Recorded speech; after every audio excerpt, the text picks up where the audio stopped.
በጌታ በኢየሱስ ስም አነበዋለሁ። የእግዚአብሔር ቃል እንዲህ ይላል። እግዚአብሔር ሙሴን እንዲህ አለው፣ እስራኤላውያን ንገራቸውና ከየነገዱ አለቆች አንዳንድ በአጠቃላይ 12 በትር ተቀበል።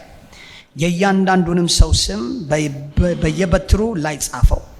ለእያንዳንዱም የነገድ አለቃ አንድ በትር መኖር ስላለበት በሌዊ በትር ላይ የአሮን ስም ጻፍበት። በትሮቹንም እኔ ካንተ ጋር በመገናኝበት በመገናኛው ድንኳን ውስጥ ከምስክሩ ፊት ለፊት አስቀምጣቸው። እኔ የምመርጠው ሰው በትርም ታቆጠቁጣለች። እስራኤላውያን በእናንተ ላይ ነጋ ጠባ የሚያደርጉትን ማጉረምረም በዚህ እገታለሁ። ሙሴም ለእስራኤላውያን ተናገራቸው። አለቆቻቸውም በየቀደሙት በእያንዳንዱ አባቶች ስም 12 በትር ሰጡት። የአሮን በትርም በበትሮቹ መካከል ነበረች። ሙሴም በትሮቹን ወስዶ በምስክሩ ድንኳን ውስጥ በእግዚአብሔር ፊት አኖራቸው። በማግስቱ ሙሴ ወደ ምስክሩ ድንኳን ሲገባ በሌዊ ቤት ስም የቀረበችው የአሮን በትር ማቆጥቆጥ ብቻ ሳይሆን እንቡጥ አውጥታ አብባና ለውዝ አፍርታ አገኛት። ከዚያም ሙሴ በትሮቹን ከእግዚአብሔር ፊት አውጥቶ ወደ እስራኤላውያን ሁሉ አመጣቸው። እነርሱም አዩ። እያንዳንዱም ሰው የየራሱን በትር ወሰደ። እግዚአብሔር ሙሴን የአሮን በትር ለአመፀኞቹ ምልክት እንድትሆን መልሰ በምስክሩ ፊት ለፊት አኑራት፣ እነርሱ እንዳይሞቱም በእኔ ላይ የሚያደርጉትን ማጉረምረም ይገታዋል። ሙሴም ልክ እግዚአብሔር እንዳዘዘው አደረገ። ከዚያም እስራኤላውያን ሙሴን እንዲህ አሉት፣ እነሆ መሞታችን ነው፣ ጠፋን፣ ሁላችን መጥፋታችን ነው። ወደ እግዚአብሔር ማደሪያ የሚጠጋ እንኳን ማናቸውም ሰው ቢሆን ይሞታል፣ ሁላችንም ልንጠፋ ነው እንዴ ብለው አሉ። እግዚአብሔር ለዘላለም ይባረክ። አሜን። ሙሉ ምዕራፍ 17 ነው ያነበብኩላችሁ። በዚህ ክፍል ላይ የምናየው በነገሮች አለቆች መካከል የነበረ ትልቅ የሆነ ክርክር ነው። ትልቅ የሆነ ክርክር ነው። ይሄም ክርክር ምንድነው? እስራኤላውያን ታውቃላችሁ፣ ሙሴ እግዚአብሔር የመረጠው የእግዚአብሔር ሰው ነው። ሙሴ እጅግ በጣም ትሁት፣ በምድር ላይ ካሉ ሰዎች እንደ ሙሴ ያለ ትሁት የለም ነው የሚለው መጽሐፍ ቅዱስ። በጣም ሲበዛ ትሁት፣ ሲበዛ እግዚአብሔርን የሚፈራ አያችሁ፣ በጣም ለሰዎች ሁሉ የሚያዝን አይነት ልብ ያለው የእግዚአብሔር ሰው ነው። እግዚአብሔር ሙሴን እስራኤላውያን ከግብፃውያን ነፃ ያወጣ ዘንድ እግዚአብሔር ነው የጠራው፣ እግዚአብሔር ነው የመረጠው፣ እግዚአብሔር ነው ሹመት ሰጠው፣ እግዚአብሔር ነው የላከው። ስለዚህ በእግዚአብሔር መሪነት ሙሴ አብሮት ደግሞ አፍ እንዲሆነው አሮንን ሰጠው። አሮንና ሙሴ በፈርዖን ፊት ቆመው ታውቃላችሁ፣ እግዚአብሔር የተለያዩ ተአምራቶችን በመስራት እስራኤላውያን ከግብፅ ምድር እግዚአብሔር እንዲወጡ አደረገ። ምክንያቱም እግዚአብሔር ለአብርሃም ቃል ኪዳን ገብቶለት ነበር። ዘፍጥረት ምዕራፍ 17 አይ ቲንክ ይመስለኛል። ምንድነው እግዚአብሔር ለአብርሃም ተገልጦ በራእይ ዘር በሌላ ምድር ለ400 ዓመታት በባርነት ይኖራል አለው። ከዛ ከ400 ዓመታት በኋላ እንደገና መልሰዋለሁ አለ፣ ስፍራን ሰጠዋለሁ አለ። ይችን የረገጥካትን የምታያትን ምድር ለዘር ርስት አድርጌ እሰጣለሁ አለ እግዚአብሔር። ስለዚህ የእግዚአብሔር ቃል እውነት ስለሆነ እግዚአብሔር የተናገረው ሁሉ ስህተት ስለሌለበት እንደ እግዚአብሔር ቃል መሆን የሚገባው ነገር ሁሉ እግዚአብሔር በምክንያት አደረገው፣ ዮሴፍን ወደ ግብፅ እንዲሸጥ በማድረግ ማለት ነው። ስለዚህ ልክ ዘመኑ ሲደርስ እግዚአብሔር ሙሴን ላከ። ለምን? በግብፅ ምድር ላይ ያለው በእስራኤላውያን ላይ የሚደረገው ግፍ በጣም በዝቶ ስለነበረ፣ በጣም እጅግ ታላቅ ስለነበረ ከምሬት የሆነው ጮታቸውን ወደ እግዚአብሔር አሰሙ። በጣም ጮሁ። እግዚአብሔር ሰማ አደመጠም ይላል። ጌታ ይባረክ። አሜን። ስለዚህ ያድናቸው ዘንድ እግዚአብሔር ወረደ። ስለዚህ እግዚአብሔር የተጠቀመው ሙሴን ነው። በገዳይ እጅ ያደገው ሙሴ ሞት በተፈረደበት ዘመን ላይ በሕይወት እንዲኖር እግዚአብሔር ምሕረትን ያበዛለት ሙሴ ዘመኑ ሲደርስ እግዚአብሔር ሙሴ ላከው ማለት ነው። ስለዚህ ሙሴ አፈትብ ስለነበረ እንደሚገባ መናገር ስለሚከብደው እግዚአብሔር ወይኔ መናገር አልችልም ሲል በቃ ወንድም አሮን አለ ብሎ ነገረው ማለት ነው። ስለዚህ አሮንና ሙሴ እስራኤልን ሕዝብ ከግብፅ ምድር ለማውጣት እግዚአብሔር የላካቸው ሰዎች ናቸው። ክብር ለኢየሱስ ይሁን። ስለዚህ ወገኖች ሆይ እስራኤላውያንን ይዘው ከወጡ ጊዜ ጀምሮ የእስራኤል ሕዝብ ግን ስፔሻሊ በሙሴ ላይ በኃይል ይነሱ ነበር፣ ይቃወሙት ነበር ሁሉ ጊዜ። የሚገርማችሁ ተቃውሞ ከነገሮች አለቆች ጋር ብቻ አይደለም፣ ከሕዝቡ ጋር ብቻ አይደለም፣ የቅርብ ቤተሰብ ከሆኑት ከማርያምና ከአሮን ሳይቀር ተቃውሞ ይደርሰው ነበር። ምክንያት መጽሐፍ ቅዱስ ምዕራፍ 12 ላይ ዘልቁ የምታዩት እሱን ነው። ሙሴ ኢትዮጵያዊቱን አግብቶ ስለነበረ እንዴት ኢትዮጵያዊቱን ያገባል ብለው ተቃወሙት። ይሄ መሸፈኛ ነው። ዋናው ሐሳባቸው እንዴት በሙሴ ብቻ እግዚአብሔር ይናገራል፣ እኛስ ነቢያት አይደለንም ወይ ነው ዋናው ተቃውሟቸው። ጥሪው ጋር እንጂ ኢትዮጵያዊቱን ስላገባ አይደለም። ስለዚህ በጣም ሲቃወሙት እግዚአብሔር ደግሞ ሙሴን እጅግ በጣም ትሁት ሰው ስለሆነ እግዚአብሔር በጣም የሚወደው የተባረከ አይነት ሰው ነው። ሙሴ በጣም የተወደደ ሰው ነው። በጣም በሚገርም ሁኔታ በጣም ትሁት የሆነ ሰው ነው። ስለዚህ በምዕራፍ 12 ላይ የምናየው ቃል እሱን ነው። ተቃወሙት ይላል። ከዛ እግዚአብሔር አንድ ነገር ነው የነገራቸው።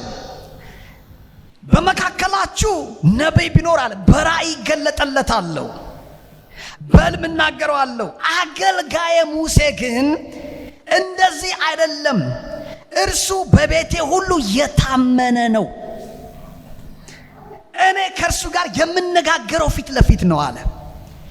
እኔ በግልጽ እንጂ ልዩ በሆነ በዘይባዊ ሁኔታ አይደለም የምገለጥለት፣ ፊት ለፊት በግልጽ ለሙሴ የምገለጥለት በጣም በቤቴ ሁሉ የታመነ ሰው ነው።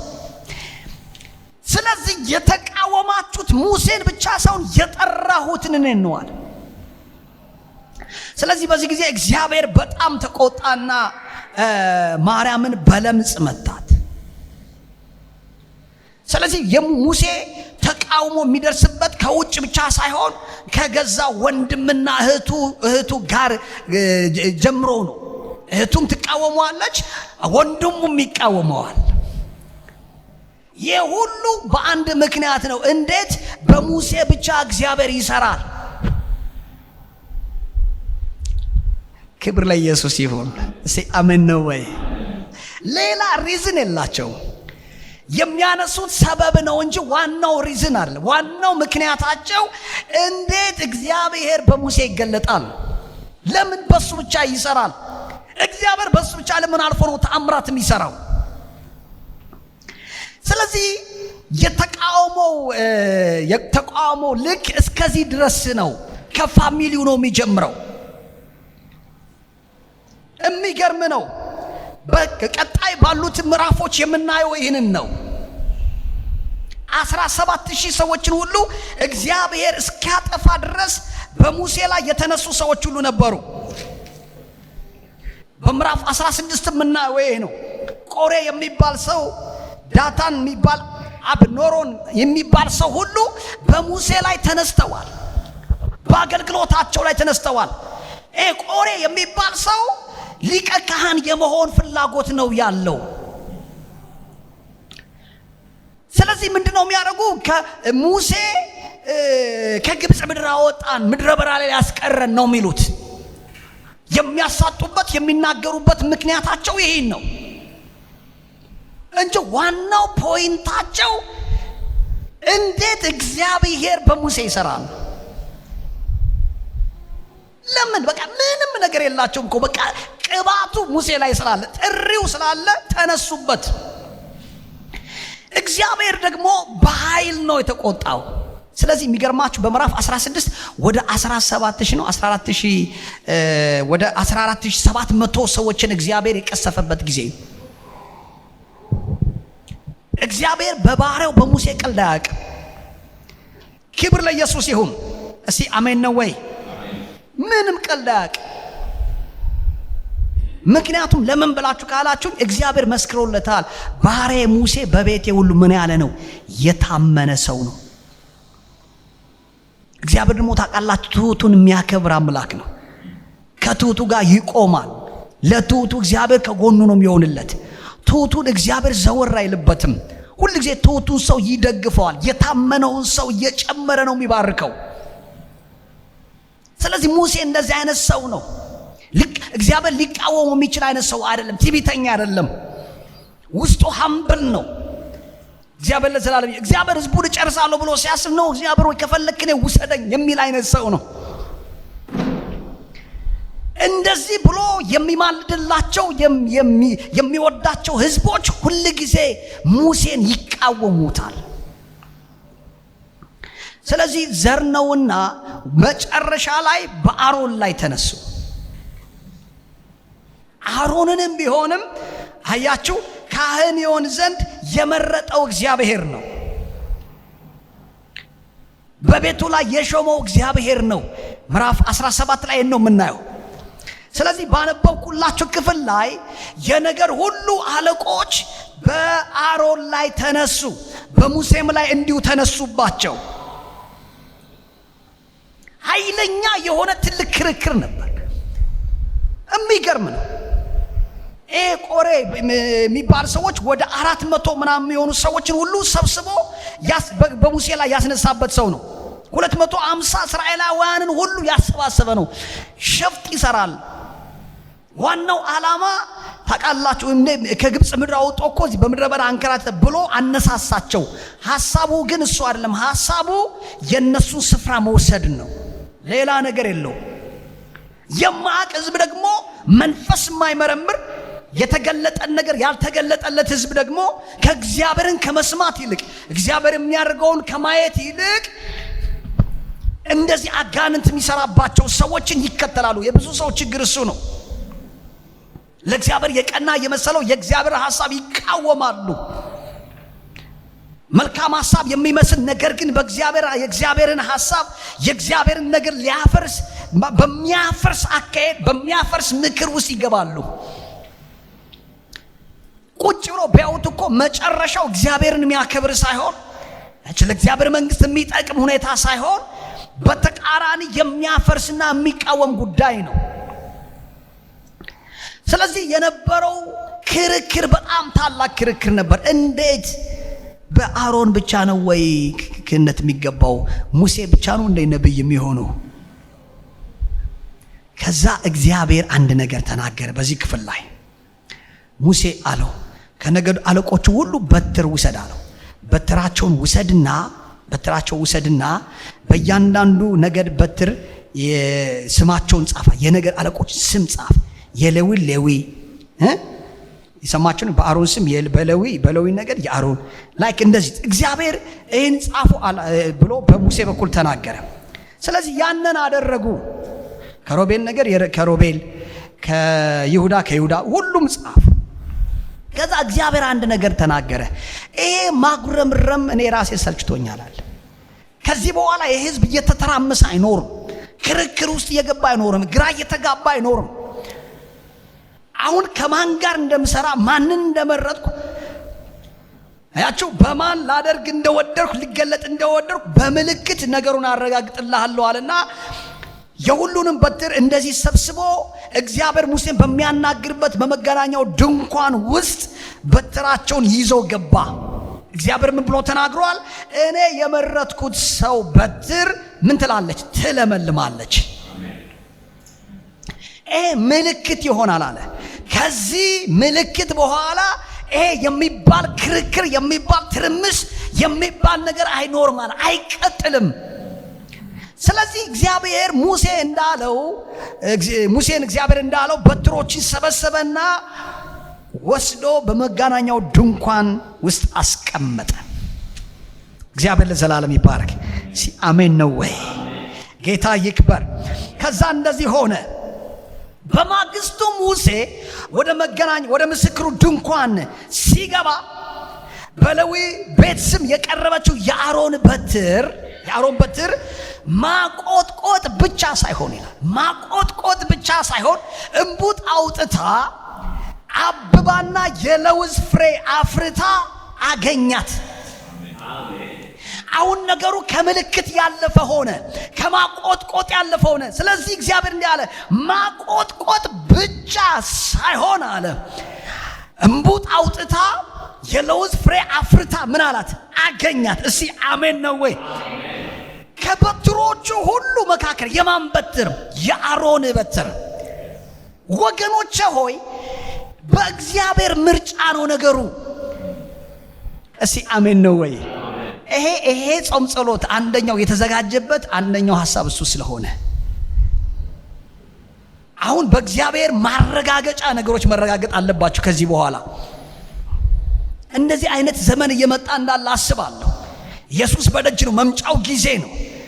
ያቺ የፊት መጨባር የሌለባት ቤተክርስቲያን ጌታ ስለሚፈልግ ይህችን ቤተክርስቲያን ለማዘጋጀት ደግሞ እግዚአብሔር የሚገለጥባቸው እግዚአብሔር በኃይል የሚሰራባቸው ሰዎች ከጫፍ እስከ ጫፍ እግዚአብሔር ያስነሳል።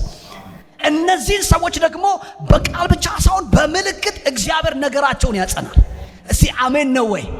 ሻሃዳ ማሳላፋኒያስ ወገኖቼ ወይ ይኸውላችሁ ከዛ ጊዜ በኋላ ክርክርም ክብር ለኢየሱስ ይሁን፣ መገፋፋቱም ተቃውሞ አለቀ፣ አቆመ። እግዚአብሔር አጸና። በክርስቶስ ኢየሱስም እግዚአብሔር በምልክት ያጽናላችሁ። ሰው ሁሉ በሚያው ምልክት እግዚአብሔር ወደ እናንተ ይምጣ። ሲ አሜን ነው ወይ? የሚያስፈልገው እሱ ነው። አረ እግዚአብሔር ሰው ነኝ አይደለም። አይታችኋል ኤልያስ የባል ነቢያት እነ አካን እነ ኤልዛቤል ሲቃወሙት አንድ ነገር ነው ያለው። ወደ ተራራ ይዞ ወጣና መስዋዕቱን ካቀረበ በኋላ እንዲህ ሲል ጸለየ። እግዚአብሔር ሆይ አለ አንተ እውነተኛ የእስራኤል አምላክ እንደሆንክ የዚህ ሁሉ ሕዝብ አምላክ እንደሆንክ እኔም ያንተ አገልጋይ እንደሆንክ ይታወቅ ዘንድ አለ አቤቱ መልስልኝ አለ። መልስልኝ በሳት አለ። እግዚአብሔርም ለኤልያስ በሳት ምን አለ? ተገለጠ። በሳት መለሰለት። እስቲ አሜን ነው ወይ? እስቲ ጮና አሜን። ከሚከራከሯችሁ ፊት እግዚአብሔር በምልክት የእናንተ ነገር ያጸናዋል። የሚቃወሟችሁ ፊት እግዚአብሔር እናንተን ያከብራል። እስቲ አሜን ነው ወይ? የመልእክቴ ርዕስ እሱ ስለሆነ በሚቃወሟችሁ ፊት እግዚአብሔር ያከብራቸዋል። የሚቃወሟችሁ የነሱን ነገር ነክታችሁ አይደለም፣ በእነሱ ተጋፍታችሁ አይደለም፣ የነሱን ነገር አበላሽታችሁ አይደለም። የሚቃወሟችሁ ስለቀኑባችሁ ነው። እግዚአብሔር ስለጠራችሁ ነው። በእናንተ ላይ እግዚአብሔር ትልቅ ፕሮግራም ስላለው ነው። ታውቃላችሁ፣ የእግዚአብሔር አጀንዳ በሕይወታችሁ ላይ ሲኖር ትልቅ የሆነ ፕሮግራም እግዚአብሔር በእናንተ ሲያስቀምጥ ትልቅ ስፍራ እንደምትደርሱ ሲያውቁ የሚቃወሟችሁ ይነሳሉ። የሰማችሁ ነው ወይ? በእነሱ ነገር ላይ ሂዳችሁ ምንም ነገር አድርጋችሁ ላይሆን ይችላል። ዊዛውት ሪዝን በእናንተ ላይ ይነሳሉ። የነሱ ርዕስ እናንተ ነው የምትሆኑት። የሰማችሁ ነው? ተኝተው ሁሉ ነው የሚያስቧችሁ። የራሳቸውን ስራ መስራት ትተው የተሰጣቸውን የራሳቸውን ጥሪ መጠብጠብ ትተው የናንተ ላይፋቸው ነው የሚያረጉት። ምን ለበሰ፣ ምን ጠጣ፣ እንዴት ነው ያለው፣ እንዴት እየሆነ ነው፣ እረፍት የላቸው። ስለዚህ ለማወቅ ማይጥሩበት ጥረት የለም። እውነቴን እኮ እናንተን እኮ እግዚአብሔር እኮ ስለሆነው ነገር ለማመስገን አይደለም። የሰማችሁ ነው ወይ? በቻሌንጅ ውስጥ ካለፋችሁ እሰይ ሊሏችሁ ነው። ብያን ነበረ ሊሉ ነው። የሆነ ነገር ከሆነ ደግሞ አይ ሊሉ ነው። መልካም ቃል ካፋቸው አይወጣም።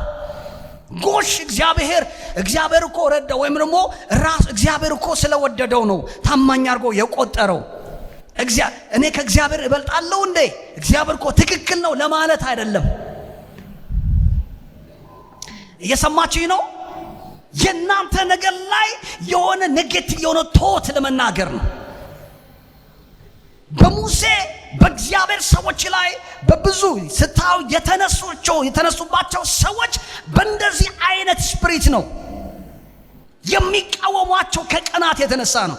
ቅባት ሲኖርባችሁ የሚቃወሟችሁ ይነሳል። ቅባት ክብርና በረከትን ብቻ አይደለም የሚጠራው፣ ተቃዋሚ ያስነሳል። ከኔ ጋር ናቸው ወይ? የስ ስለዚህ እግዚአብሔር መጣና በምልክት ነገሩን አጸናው። በዚህ ዘመን እግዚአብሔር እንዲህ ያደርጋል። የምንሻው የምንጠማው እግዚአብሔር በዚህ ክብር እንዲገለጥ ነው። መገፋፋት አይደለም። አሜን። ሻሃዶቫን ያሳይ በቃላት ጦርነት አይደለም። በአካሄድና በስልት በሲስተምና ታክቲክና ቴክኒክ አይደለም። በእግዚአብሔር ክብር በመገለጥ ነገሩ ይጸድቃል። ማረጋገጫው እሱ ነው የሚሆነው፣ የእግዚአብሔር መገለጥ። ወገኖች ሆይ ብዙ ጊዜ የሚቃወሟችሁ ሲኖሩ አንድ ነገር ልንገራችሁ፣ የሚፈሩት ነገር አለ፣ ወይም ደግሞ በእናንተ ውስጥ አይተው የሚቀኑበት ነገር አለ። የሆነ ነገር ገብቷቸዋል፣ እንደምትርቅ አልፋችሁ እንደምትሄዱ። አሜን ነው ወይ?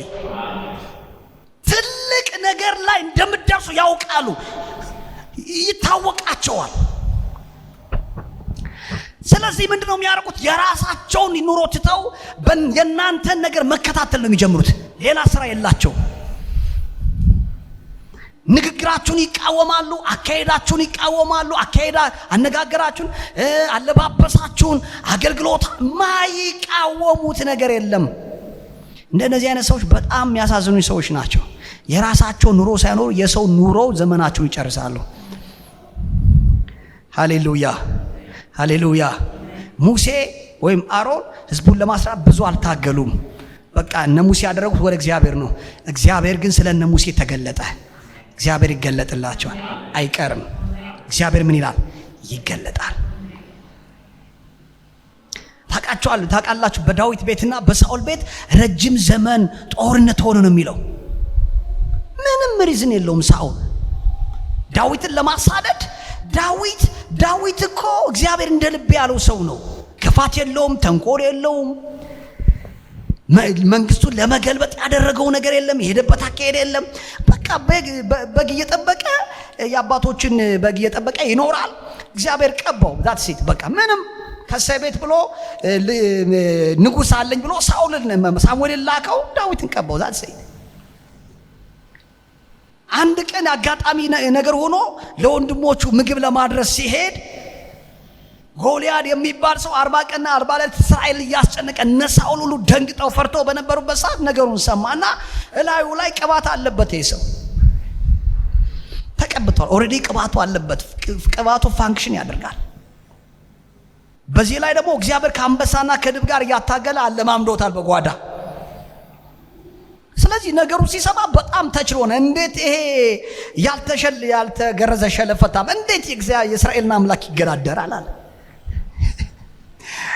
የሰማችሁ ነው። ስለዚህ ታሪኩን ስናሳጥረው ዳዊት ጎልያድን ገጠመው። በወንጭፍ መታው፣ ጎልያድ ወደቀ። ከዛ ዘፈኞች ተነሱና አንድ ነገር አሉ። ሳኦል 1000 ገደለ፣ ዳዊት ግን 1000 ገደለ ሲሉ እንዴ አለ እስራኤል ሁሉ እኔ ያለው ዳዊትን ቅባቱ ነው እኮ 40 ቀንና 40 ሳኦል ፈርቶ ተቀምጧል። አየ ቢወደስ ምን ችግር አለው? 1000ን የገደለው ዳዊት ነው፣ ሳኦል ግን 1000 ገደለ አሉት። ከዛች ሞመንት ጀምሮ የቅናት መንፈስ ገባበት። ስለዚህ ሳኦል ስራውን ያደረገው ዳዊትን ማሳደድ ነው። ዳዊት የት ነው አለው? የት ገባ? የት ሄደ ነው? ያለበት ሁኔታ ምን ይመስላል? 24 ሰዓት ስራው ሳኦል ዳዊትን ማሳደድ ነው። ስለ ዳዊት ስለዚህ ከዛች ሰዓት ጀምሮ የሳኦል የመጽሐፍ ቅዱስ ምሁራን ጥናት ሲደረግ ሳኦል የነገሰው 40 ዓመት ነው ይባላል። ከ40 ዓመት ውስጥ 38ቱን ዓመት ዳዊትን በማሳደድ ነው የጨረሰው። ቁጭ ብሎ እግዚአብሔር የሰጠውን ንግስና እግዚአብሔር ባስቀመጠው እግዚአብሔር እየባረከ አይኖርም። ፍርሃት እኮ ነው። በቃ ሌላ ነገር። ዳዊት ስለተቀባ ነው። ዳዊት ሳኦል እንደሚበልጠው ያውቃል። እግዚአብሔር ከዳዊት ጋር እንደወገን ያውቃል። ይመሰክራል እኮ ሳኦል። በእርግጥ እግዚአብሔር ካንተ ጋር እንደሆነ አውቃለሁ ይለዋል። ዳዊት ደግሞ እግዚአብሔር እንደ ልቤ ብሎ የመሰከረለት ሰው ነው። ሳኦልን መግደል እየቻለ አልፎት ነው የሚሄደው። እንደ እግዚአብሔር በቀባው ላይ እጄን አላነሳም ይላል። እናንተ ጫካ ለጫካ በረሃ ለበረሃ ሲያሳደው ነው የኖረው። ከዛ ግን እግዚአብሔር አየና መጣ። ከዛ እግዚአብሔር አንድ ነገር ማድረግ ጀመረ። አሁን የዳዊትን ቤት ማበርታት ጀመረ እግዚአብሔር። ሃሌሉያ። የሳኦል ቤት ደግሞ ምን እያለ መጣ? እየደከመ መጣ። አሁን እግዚአብሔር ከዳዊት ጋር በኃይል መገለጥ ጀመረ። ይረዳው ጀመረ፣ ያግዘው ጀመረ። ሲያሜን ነው ወይ? ክብር ለኢየሱስ ይሁን። ኢየሱስ ያድናል። የዳዊት ቤት ምን እያለ እየበረታ፣ የዳዊት ቤት እየጨመረ፣ የዳዊት ቤት እያደገ እየጠነከረ ኃይለኛ እየሆነ፣ ክብር ለኢየሱስ ይሁን። እስቲ አሜን ነው ወይ? የእውነት ነው የምነግራችሁ።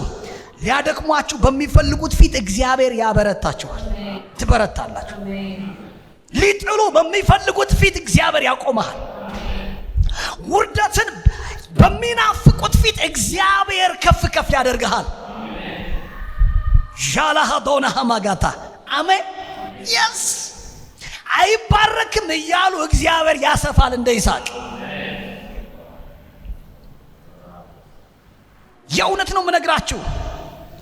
የሚቋቋሟችሁ የሚቃወሟችሁ እንዳልነበሩ ነው የሚሆኑት። አይችሉትም። ከእግዚአብሔር ጋር ማንም ሰው ተጣልቶ መቆም አይችልም። እግዚአብሔር ደግሞ የሚያደርገው እንደዚህ ነው። ዳዊት እንደዚህ አለ፣ ጠላቶቼ እያዩ እግዚአብሔር ራሴን በዘይት ምን አለ? ቀባ። እግዚአብሔር በሚቃወሟችሁ ፊት፣ በጠላቶቻችሁ ፊት ስራ መስራት ይጀምራል። እስቲ አሜን ነው ወይ? አርቆ አይደለም ይባርካችሁ፣ እዛው መንደር ላይ። በሶፎንያስ መጽሐፍ ላይ ሲናገር እንደዛ ነው የሚለው፣ በተወረዳችሁበት፣ ባዘናችሁበት፣ በተከፋችሁበት፣ በተገፋችሁበት መንደር፣ ሰፈር፣ ሀገር ላይ መከበርና መወደስን አደርግላችኋለሁ አለ። እስቲ አሜን ነው ወይ? ውድቀታችሁ በሚያውቁት ፊት እግዚአብሔር አምላክ ከፍታችሁን እንዲሰሙ ያደርጋል። ይህ የእግዚአብሔር አሰራር ነው። እግዚአብሔርን ለሚወድ እንደ ሐሳቡ ለተጠራ ከእግዚአብሔር ጋር አብሮ ለሚራመድ ከእግዚአብሔር ጋር ለተስማማ ለትሑቱ ለታማኙ ሰው እግዚአብሔር እንደዚህ አይነት አምላክ ነው። ጌታ ይባረክ። አሜን አሜን። ዛሬ በእውነት ነው ትንቢታዊ ቃል ነው እየተናገርኩ ያለሁት። መጽሐፍ ቅዱስ ሲናገር ግብፃውያን እስራኤላውያን አስጨነቋቸው ይላል።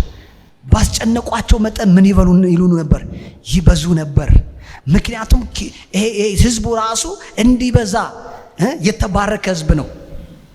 ለአብርሃም ይህን ኪዳን ገብቶለታል። በምንም አይነት መልኩ ሊያዝ ኪዳንን ያለ ሰው ማንም ሰው ሊያስቆመው አይችልም በምንም መንገድ። ኢየሱስ ክርስቶስ የተናገረውን ቃል ሰምታችኋል።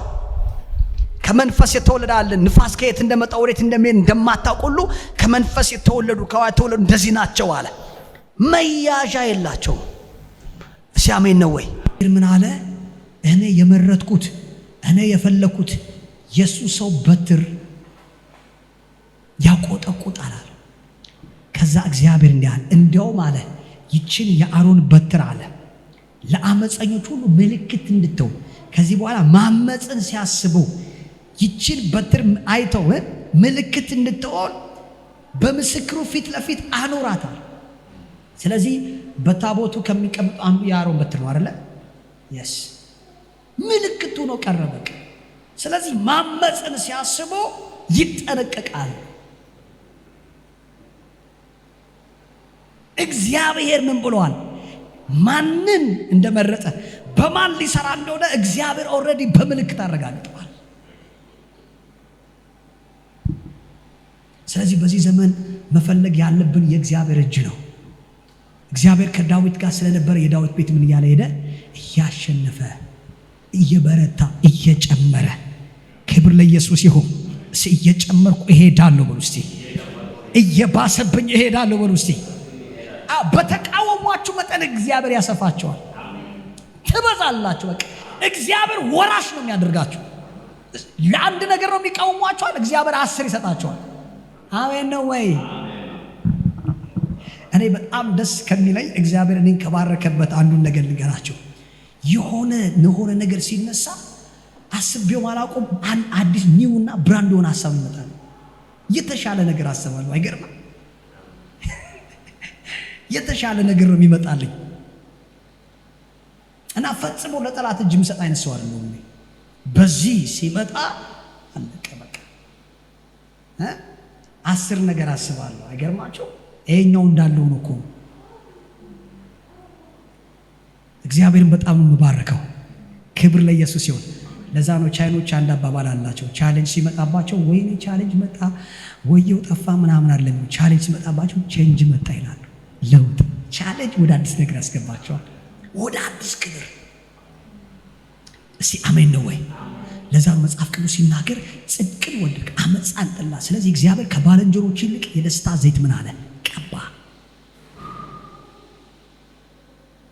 ስለዚህ እግዚአብሔር በምልክት ያደርጋል። በሚቃወሟችሁ ፊት፣ በሚያሳዷችሁ ፊት፣ ሰላማችሁ በማይፈልጉት ፊት፣ መብዛታችሁ በማይፈልጉት ፊት እግዚአብሔር ምን ይላል? ያከብራል። እግዚአብሔር ከናንተ ጋር መሆኑን ያሳያቸዋል። እግዚአብሔር ካንተ ጋር እንዳለ፣ ኪዳን ካንተ ጋር እንዳለው። እስቲ አሜን ነው ወይ? የማትጣል ልጁ እንደሆንክ ሕዝብ ሁሉ ዓለም ሁሉ ያያል። ኪዳን ያለበት ሰው መቃወም እግዚአብሔርን መቃወም ነው። መጽሐፍ ቅዱስ የሚያሳየን እሱ ነው። ኪዳን ያለበት ሰው ጋር መላተም ኢንዳይሬክትሊ ከእግዚአብሔር ሐሳብ ጋር መላተም ነው። ክብር ለኢየሱስ ይሁን። እስቲ አሜን ነው ወይ? ጌታ ይባረክ። ይህ ሲገባችሁ አንዳንድ ጊዜ በሚቃወማችሁ ፊት ምንም አትሉም። ይስሐቅን ሲቆፍር መጠው ሲቃወሙት ሲከራከሩት ምንም አላለም። ምክንያቱም ኪዳኑ ያሉ ቦታው ላይ ሳይሆን ላይ እሱ ጋር ስለሆነ አልፎ ቆፈረ። አሁንም ምንጭ ፈለቀ። እስቲ አሜን ነው ወይ? ክብር ለኢየሱስ ይሁን። እስቲ አሜን። ከዛ የሚቃወሙት በህይወት እያሉ እግዚአብሔር ሮቦትን ሰጠው፣ ሳቤን ሰጠው። ከተማ የምትሆን ጌታ ይባረክ። ከተማ የሚመሰረትባት ምንጭ ሰጠው፣ ሳቤን። ሮቦትን ሰጠው። እዛ ጋር ክርክር አይሰራም። እና አንዳንድ ጊዜ ተቃውሞች የሚቃወሟቸው ለጥቂት ጊዜ ይሆናል። ከዛ በኋላ ሊቃወሙት የማይችሉት ክብር ይመጣል። ከዛ ሊቃወሙ ቢሉ ራሳቸውን አዙሯቸውን የሚወርቁት ሊቃወሙት አይችሉም። የተገለጠ ግሎሪ ነው። እስቲ አሜን ነው ወይ? እስቲ እንደገና አሜን፣ እንደገና አሜን። ክብር ለመንፈስ ቅዱስ ይሁን፣ ክብር ለኢየሱስ ይሁን። እስቲ እንደገና አሜን። እግዚአብሔር እንደዛ ያደርጋል።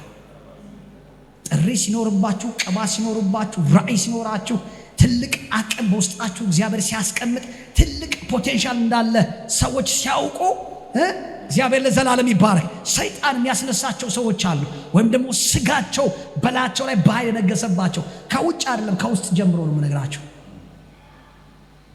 አንዳንድ ጦርነቱ ከውጭ አይደለም። ከውጭ ቢሆን በቃ በውጫው ሲስተም እንትትለዋለህ። ግን አንዳንዴ ነገሩ ከውስጥ ይሆናል። ከምሬ እኮ ነው። ያልዳኑ ሰዎች በቤተክርስቲያን እንዳለ ማወቅ አለባቸው። ሰይጣን በኃይል የሚጠቀምባቸው ከአፋቸው ፈጽመው ጎሽ የሚል ቀይ የላቸው። ጥሩ የሚባለው ብራቦ የሚል አፕሪሼት የሚያደርግ ነገር የላቸው። ኦሎይስ የሚያፈርስ፣ ኦሎይስ ኔጌቲቭ ወርድስ፣ ኦሎይስ የሚቃወም፣ ኦሎይስ ነገራቸውን የሚያጣጥል። የሰማችሁ ነው። በቃ ምንም አፕሪሼት የሚያደርጉት ነገር የላቸው። እንደዚህ አይነት ሰዎች፣ እንደዚህ ተቃዋሚ ሰዎች እንደዛ ምንም ብሰሩ ጥሩ ተሰርታል አይሉ። እሱ እንዲያውም እንዲነሳም እንዲታይም አይፈልጉም። ዛር ፎልት ፋይንደር ናቸው። ስተት የሆኑ ነው ነቅሰው የሚያወጡት። ግን የሚገርማችሁ በተቃወሟቸው መጠን የእግዚአብሔር ክብር በያላቸው ላይ እየጨመረ ይሄዳል። ብለሲንጉ እየጨመረ ይሄዳል። አሜን ነው ወይ? በሁሉም አቅጣጫ እግዚአብሔር እያከበራቸው ይሄዳል። እግዚአብሔር ለዘላለም የተባረከ ይሁን።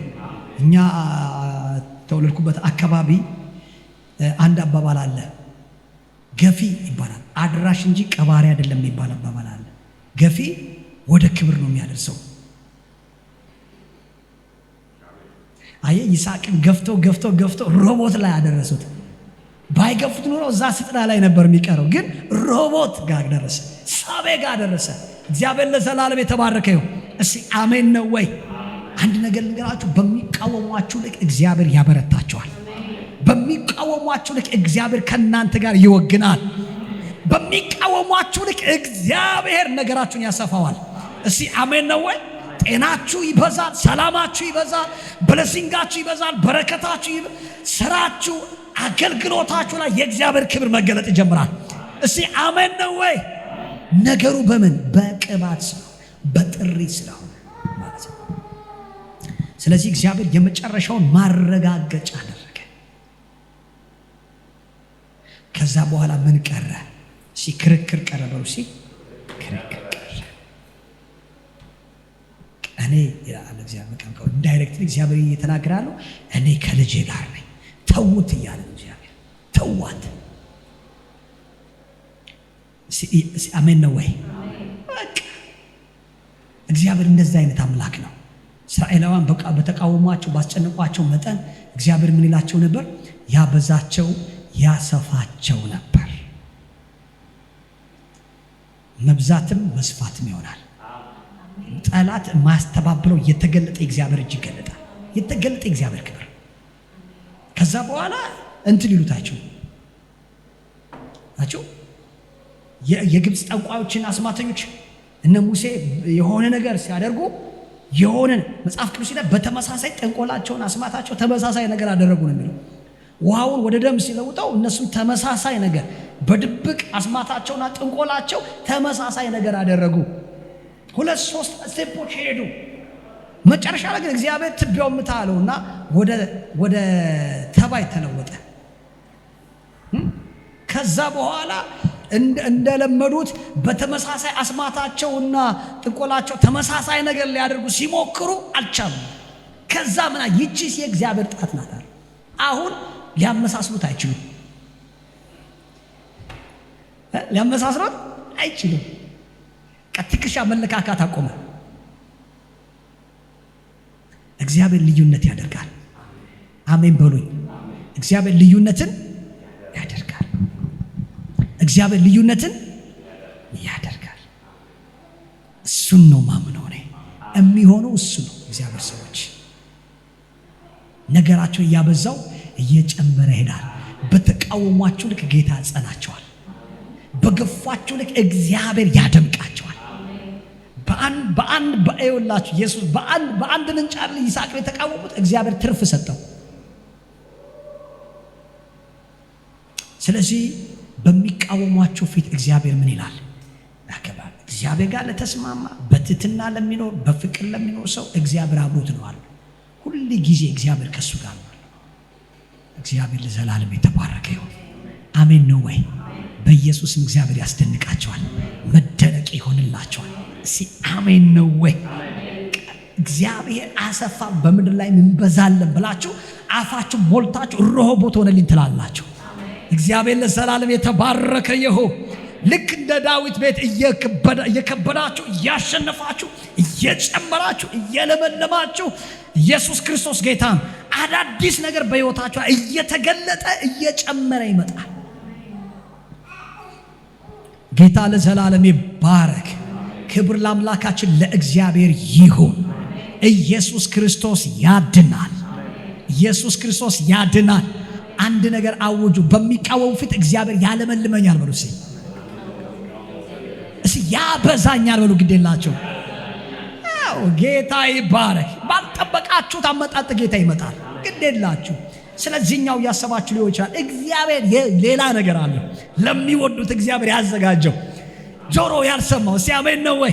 ታይቶ የማይታወቅ ነገር እግዚአብሔር ወደ አዲስ ክብር ያስገባቸዋል። ሲጮና አሜን ነው ወይ? ገፍቶ አደርሰዋል። ያደርሱናል። በቃ ገፍተው እግዚአብሔር ወዳየልን ወደዛ እግዚአብሔር ወደሚናፍቀው ወደዛ ከፍታ እግዚአብሔር ያወጡናል። እዛ ስፍራ ላይ ያዩዋል። በቃ አለቀ። ትናንትና አንተ የልብን ክፋትና ቄለ ያሉት ዳዊትና ኤልያብ ኢየሱስ ክርስቶስ ጌታ ነው። አሜን ነው ወይ?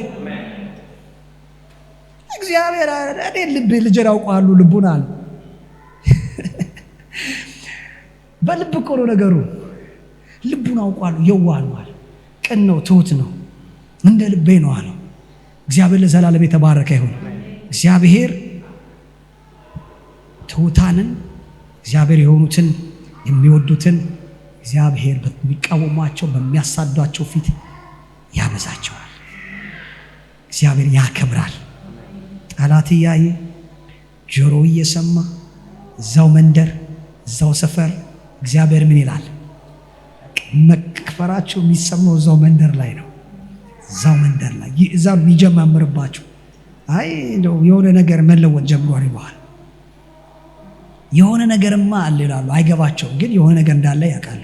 ይሰማ ፊል ያረጋል። ጌታ ይባረክ። ክብር ለኢየሱስ ይሁን።